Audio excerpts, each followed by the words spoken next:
subscribe. It takes a couple seconds. Hit the notification bell and hit the like button as well. Ryan. Okay, Ryan. Still good, man. Thanks, Ryan, for joining in as always. Edward. In the situation where the situation of Inder, he used like $1 budget.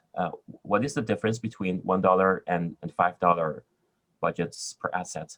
So I've been recently testing a new strategy called Strategy 3, where instead of testing one product a day, I create like a campaign where I could go ahead and test a product at $1 each. So I'll have like, say, every day I'll test one product, two products, 5 products a day. And each product, I'll just spend $1 a day. And that's how you literally test like 50 products in one go. Each product, $1 a day, and you'll be spending $50 a day. And that's a really quick and easy way to find hot potential winners really quickly. Okay. So then the KPIs would be different than the ones for $5. Exactly. So the KPIs would be the exact KPIs that I showed in that. Okay. Do you have that on paper so that I can use this strategy too? Unfortunately, I don't have it on paper yet, just because I'm still testing this strategy with a few students like Inder. Hopefully you can test it as well, Edward. Until I get more results, I get it more solidified, then I'll be able to have a strict, solid KPI. But right now it's really off personal touch and experience. But when you do it, Edward, you can share your screen and I'll help you kill and scale. Okay, okay. Another question. Do you think it is recommended to use a US-based telephone number on my website? Yes, that does increase conversion rates. Okay. Now, where should I get one? Like, is it text now or Skype number? I forgot the exact name. If you go to my apps checklist, I have the name of it. It's one. I'll have to go through that. Yeah, check if you find that notes with all of my recommended apps. See if it's on that. I don't know the exact name of it, but that's the one I use. In your website, right? app.studying.com. Not the one. The in that note, in one of the resources in the store setup, there's like a checklist on all the apps I use. Okay, I'll try to look through them. Can I give Edward something? I use Google Voice. That's free. You don't have to pay for it. And I think Google Voice. Options, but I think non-Americans, it's really hard to get a Google Voice number. I've tried one. I couldn't get it for some reason. But if you're from America, Inder's right. Google Voice is the best option to go with. Got it. And I have it set up to where like the voicemail, you could change it. Because usually it says Google Voice.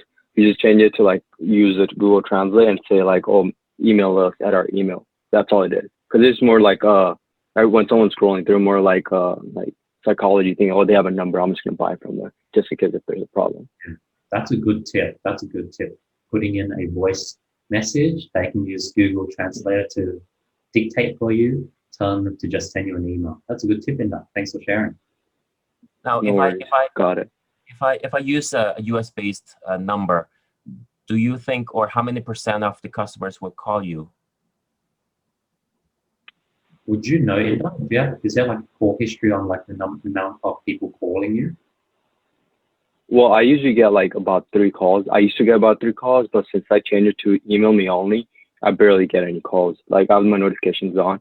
And also for Google Voice for non-US citizen, it's kind of like a gray hat type of thing. I don't know if someone wants to risk it.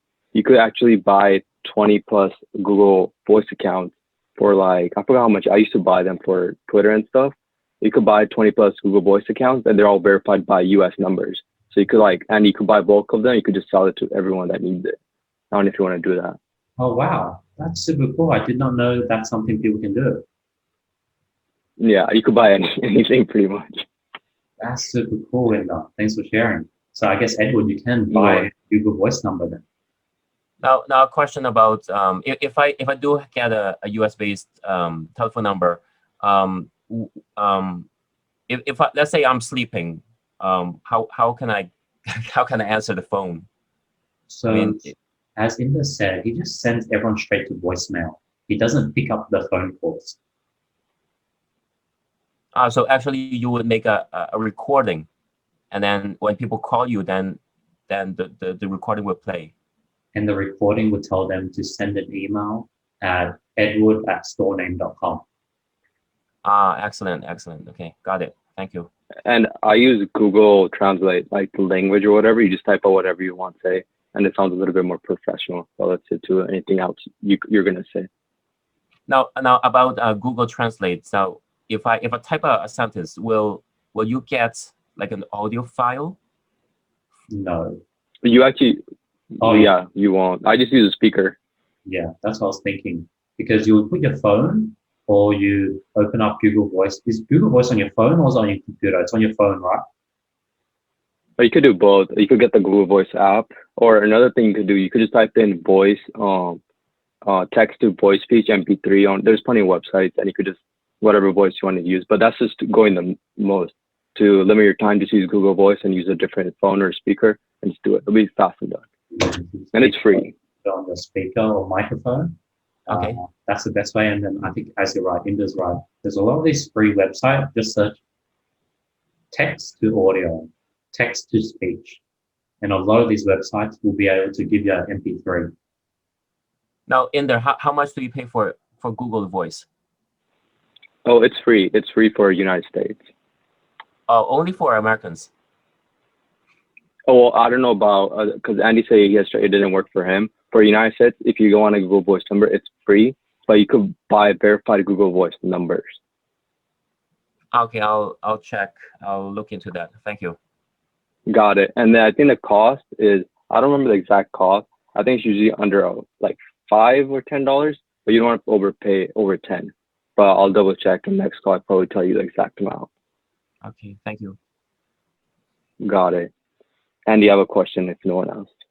Yeah. Niraj, and then I'll go to Inder. Okay. Good, thank you. Pardon, I'm Niraj? good, thank you. Oh, thanks, Niraj. Really appreciate you joining. Inder. Yeah. So I had a question regarding VA. So I had my VA back since 2018 for customer service and all that. I pay him about, I think, like 50 cents an email or whatever. What is the average price to pay your VA? Because when I hired him, he was like a beginner. I paid him like $3 an hour or whatever. Now it's like 50 cents per email or something like that.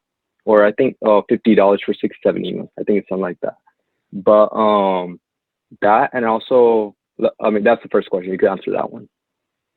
Got it. So when I used to pay my customer service per email replied to, it used to be around 12 to 15 cents per email. Now, if I were to hire people on an hourly base, it would be around $4 to $5 per hour. And if I were to hire people on a full-time basis, it would be around $350 to $500 USD per month for full-time. You got it. So just to confirm, it'll be like 12 to 50 cents an email, and then $4 to $5 an hour if it's hourly, right? Correct. Got it. Now going on up top of that, a VA for just comments and stuff, because that takes a lot of my time. But giving access to someone to your own page and stuff, that's kind of like iffy. I don't want to really do that right now. When should you start that, and how much should you pay for that? So you could actually start that straight away, because you can add them in as like a moderator where they can just only comment, reply, hide bad comments. And obviously there's like no incentive for a VA to get hired and start saying F you and start writing random stuff on your posts or like start coaching your customers. That never happens. And there's not much, like if you add them in like a moderator, they can't really take over the account. So I'm not too worried about trust when it comes to something like comment moderation. Now, when it comes to price, you can probably pay them something like 5 cents per reply, or you can do like something like the same thing, 5 cents per reply, plus 50 cents for every single order they get. So you could give them like an affiliate link for them to use, and they could send people to affiliate links, commenting, and they're incentivized to get people purchasing through their link because they'll get an extra commission. So that's sort of what I'll do. Okay, got it. That's helpful. Because I lag behind. It takes me about a week to get back to everyone, and it's just like a thing I don't want to do. It just like takes up too much time. Exactly. I highly recommend just hiring someone part-time as like a customer service rep that can do a bit of everything. Yeah, that's what I was thinking as well. Awesome. That's it. Thank you. Perfect, guys. Great call today. Keep up there. I'm glad everyone's joined. Haven't seen Raj and Edward in a while, so thanks for joining, guys. Thanks for joining Ryan and Inda as well. I'll see you guys on Wednesday. I'm going to do another makeup call on Wednesday. A lot of people seem to like, I'll see how the Wednesday call shows up. If a lot of people show up, I might change the weekend to Wednesday just because I know the Saturday call is a bit less crowded. But yeah, I'll see you guys soon. Keep updated. Thanks, Bye, Andrew. guys. Bye. Hi. We got another question. So what's the appropriate shipping time? Because I know there's some shippers out there that have